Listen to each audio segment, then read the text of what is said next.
So hey guys, welcome to our new video. তো guys, তোমরা দেখতেই পাচ্ছ ভিডিও শুরুতে একটা হাঁড়ি। তো একটা হাঁড়ি কি কাজে লাগে, তো তার জন্য ভিডিওটা পুরোটা দেখতে হবে। একটা ন্যাংটো হাঁড়ির পাশে তোমরা দেখতে পাচ্ছ যে জামা কাপড় পরানোর জন্য কিছু পেপার, কালারিং পেপার নেওয়া হয়েছে এবং এই পেপারটা হাঁড়িকে পুরোটা সাজানো হবে। এবং হাঁড়িটা কী জন্য সাজাতে হবে তা তো তোমরা বুঝতেই পারছো যে জামাই ষষ্ঠীর জন্য আমি এই হাঁড়িতে নিয়ে যাব কিছু মিষ্টি এবং তার জন্য হাঁড়িটাকে ভালো মতো সাজিয়ে নিচ্ছি। এই যে তোমরা দেখতে পাচ্ছ যে পেপারগুলো লাগিয়ে দিচ্ছি এবং আস্তে আস্তে সৌন্দর্য বেড়ে যাচ্ছে, কারণ আমরা যেভাবে জামা কাপড় পরি ওইভাবে হাঁড়িটাও জামা কাপড় আজকে পরে তার সাথে যাবে মিষ্টি।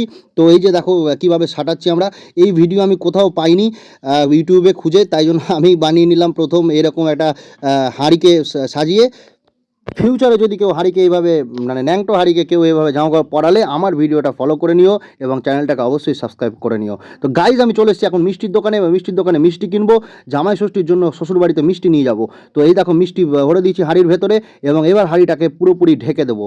ঢেকে নিয়ে আমরা রেডি করবো হাঁড়িটাকে নিয়ে যাওয়ার জন্য।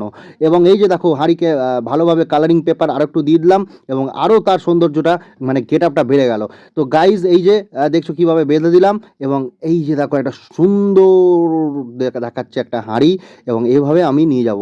তো এবার জামা কাপড় তো হাঁড়ি পরে নিয়েছে, এবার আমাকেও জামা কাপড় পরতে হবে, তাই জন্য রেডি হয়ে চলে এসেছি গাইজ। এই যে দেখো পাঞ্জাবি পুরো পরে নিয়েছি, পুরো জামাই সেজে নিয়েছি আজকে এবং জামাই সেজে জামাই ষষ্ঠী করতে যাব শ্বশুর বাড়িতে। তো তার জন্য রেডি হয়ে বসে আছি। শ্বশুর বাড়ি থেকে বোধহয় গাড়ি পাঠাবে, তার জন্য ওয়েট করছি বাড়িতে। এই যে দেখো গরম প্রচণ্ড এবং আমার বউর শাসছে আস্তে আস্তে। যাই হোক, আমি ওই দেখাতে চেয়েছিল না, আমি দেখিয়ে দিয়েছি, তাই জন্য গাল দিচ্ছিল। তো কীভাবে নিয়ে যাবো হাঁড়িটা তোমরা দেখতে পাচ্ছ যে এইভাবে এই হাতে হাতে ধরে এইভাবে আমি নিয়ে যাবো হাঁড়িটা। তো গাইস, তার জন্য পুরো ভিডিওটা দেখতে হবে যে কী আছে, কারণ প্রচুর এনজয়মেন্ট আছে, প্রচুর এন্টারটেনমেন্ট আছে এই ভিডিওটাতে। এবং এখন আমি এসি ঘরে বসে গেছি কারণ এক্সেস গরম লাগছিল ওই দিনটা। এতটাই ভ্যাপসা গরম এসেছিলো যে থাকা যাচ্ছিলো না, তাই জন্য রেডি হয়ে বসে আছে। এখনও কেউ আসে না, জানি না জামাই ষষ্ঠী আমার কখন হবে। ওয়েট করছি এবং গাড়ি চলে এসছে এবং গাড়ি আসার সঙ্গে সঙ্গে আমরা বেরিয়ে পড়লাম গাড়ি করে। তো এই দেখো আমরা রেডি হয়ে বেরিয়ে পড়েছি। আমরা মানে দুই জামাই দুই মেয়ে। তো এইভাবে আমরা যাবো আজকে জামাই ষষ্ঠী করতে। তো গাইজ দেখো, জামাই সেজে আমি হাজির হয়েছি, উপহার দিবি বাবা লিস্টি করেছি, জমিয়ে খাবো আমি ইলিশ মাংস। রাস্তায় যেতে যেতে হঠাৎ একটা ঝোড়ো হাওয়া, মানে গাড়ির অলরেডি হাওয়া, তার মধ্যে একটা সুন্দর ওয়েদার, মানে ওয়েদারটা পুরো চেঞ্জ হয়ে গেল। এত গরমের মধ্যে থেকে কি করে বৃষ্টি চলে আসে জানি না। যাই হোক, খুব ভালো লাগছিল ওয়েদারটা, সত্যি মনোরম লাগছিল এবং আমার তো ভীষণ ভালো লাগছিল। তাই জন্য চিল্লে ভিডিও বানাচ্ছিলাম আমি। এবং এই যে দেখতে পাচ্ছ যে একটা বৃষ্টির ছিটা পড়ছে গায়ের মধ্যে এবং আমার খুব ভালো লাগছিল যেতে।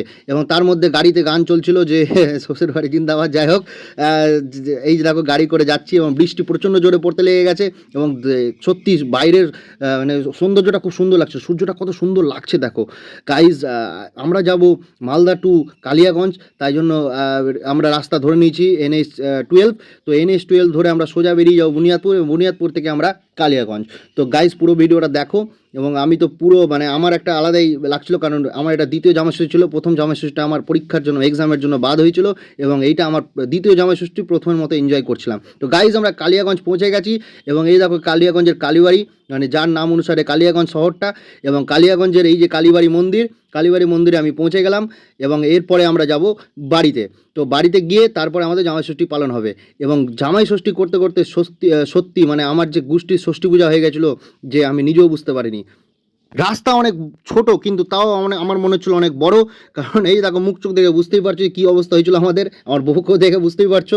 তো গাইজ, আমরা যাই হোক অবস্থায়, কিন্তু হাঁড়ি আমার সলিড হয়ে আছে, কারণ হাঁড়িটা ওইভাবে সাজিয়ে তোমরা প্রথমে দেখতেই পেয়েছো। তো এরপরে আমি এবার জামাই ষষ্ঠী করতে পৌঁছে যাবো আর একটু পরেই। এখন একটু চাটা খেয়ে নিলাম। এই যে দেখো পৌঁছে গেছি বাড়িতে এবং ব্যাগপত্র সব বের করছি। যাই হোক, এরপরে পুরো ভিডিওটা মানে আরেকটু দেখে নাও, তাহলে বুঝতে পারবে যে কী আমরা এনজয়মেন্টটা হবে এবং কত রকম খাবার তোমরা দেখতে পাবে। তো গাইজ, আমি ভাবতে পারিনি যে এত সুন্দর আমার জামাই ষষ্ঠীটা হয়ে যাবে। এবং তারপরে আমরা পৌঁছে গেলাম। এবার জামাই ষষ্ঠীর যে রীতিনীতি আছে সেগুলো পালন হবে। এই যে দেখো আমাদের পুচকিকে ফোঁটা দিয়ে দিল, এবার আমাকে দেবে এবং আমি তার জন্য ওয়েট করছি। এটা হচ্ছে জামাই ষষ্ঠীর একটা রেওয়াজটা করে নিব। রেওয়াজটা করে নেওয়ার পর আমাদের খাওয়া পর্বটা শুরু হবে, মানে এই যে গানটা যেটা শুনিয়েছিলাম ওই রকম খাওয়া। তো ভাবিনি যে এত খাবার চলে আসবে। তো দেখো কত রকম খাবার তোমরা দেখতে পাবে। তো এই যে জামাই ষষ্ঠী সুতো পরে নিলাম, জয়মা ষষ্ঠী। তো এইবার দেখতে পাবে যে কি খাবার রেডি করছে। তো তারপরে শুরু হচ্ছে ফল। না, এটা তো ফল নয়, এটা তো মিষ্টি। এই যে দেখো পটল কোনোদিনও মিষ্টি হয়? দেখে নাও তোমরা। এই যে তরমুজ, এটা তরমুজ মিষ্টি। এটা হচ্ছে পটল মিষ্টি তার পাশেরটা, এবং তারপরে তোমরা দেখতে পাবে যে মৌসুমি মিষ্টিও থাকবে। এই যে দেখো মৌসুমি মিষ্টি, আমি ভাবতে পারিনি যে ফলের মধ্যেও মিষ্টি দেখা যাবে। এই দেখো মৌসুমি মিষ্টি, ভালো মতো দেখে নাও। আমি প্রথমবার দেখেছি এই জিনিসগুলো, সত্যি আমি নিজে শখ হয়ে গেছি যে এইরকম মিষ্টি, মানে ফল আবার মিষ্টি একই রকমভাবে খেতে পারবো। তো এটা গেঞ্জিটা খুলেছে গরমের জন্য না, অনেক রকম খাবার খেতে হবে তাই জন্য, যে হজম করতে হবে তো খাবারটা খেয়ে, তাই জন্য গেঞ্জি টেঞ্জি খুলে দিয়েছি, এবং গরমও পড়ছিল প্রচণ্ড। তো এই দেখো খাবার, ওরে বাপরে এত খাবার, আমি তো দেখে অবাক হয়ে গেছি। এই যে জল ঢেলে দিল, জল ঢালার পরে এই দেখো কত রকম খাবার, এটা মাছের মাথা, এটা খাসির মাংস, এটা মিষ্টি ফল, মানে মিষ্টি, আবার এটা ফল, দেখে নাও কত রকম খাবার, এত রকম খাবার আমাকে খেতে হবে আজকে, তাই জন্য গেঞ্জি টেঞ্জি মানে জামা টামা সব খুলে দিয়েছি, পাঞ্জাবি খুলে দিয়েছি। কিন্তু যাই হোক ছবি টবি তুলতে হবে, তাই জন্য এই যে দই, ইলিশ মাংস, দই সবই আছে এর মধ্যে। তো আমি তো সত্যি মানে এত কিছু জীবনও খাইনি, মানে আমার খেতে হবে পুরোটা। যাই হোক এটা খুব একটা মানে হাস্যকর ব্যাপার। তো গাইজ তোমরা দেখে নাও কত কত রকম খাবার। এই যে এটা হচ্ছে পটলের রসা, এটা পোলাও, পোলাওয়ের সাথে ভাত, তারপরে চাটনি, দই, মিষ্টি, ফল, এবং কত রকম 5 ছ রকম ভাজা। তো আর কি বলবো, এইসব খেতে হবে আমাকে এখন বসে, আমার তো মাথায় কাজ করছে না। আবার আমি আমার ভেসে চলে আসলাম ধুতি পাঞ্জাবি পরে, কারণ ছবি টবি তুলতে হবে, এবং আরেকজন জামাই আমার ভাইরা সেও খাবে, এবং আমরা রেডি হয়ে গেছি। তো গাইজ আর বেশি লেট করবো না, এবং খাওয়ার পর হজম করার জন্য একটা স্প্রাইট নিয়ে নিয়েছি। তো এই দেখো এত গরমের মধ্যে খেতে হবে এইসব খাবার, তার জন্য চলো পরের ভিডিও দেখা হচ্ছে।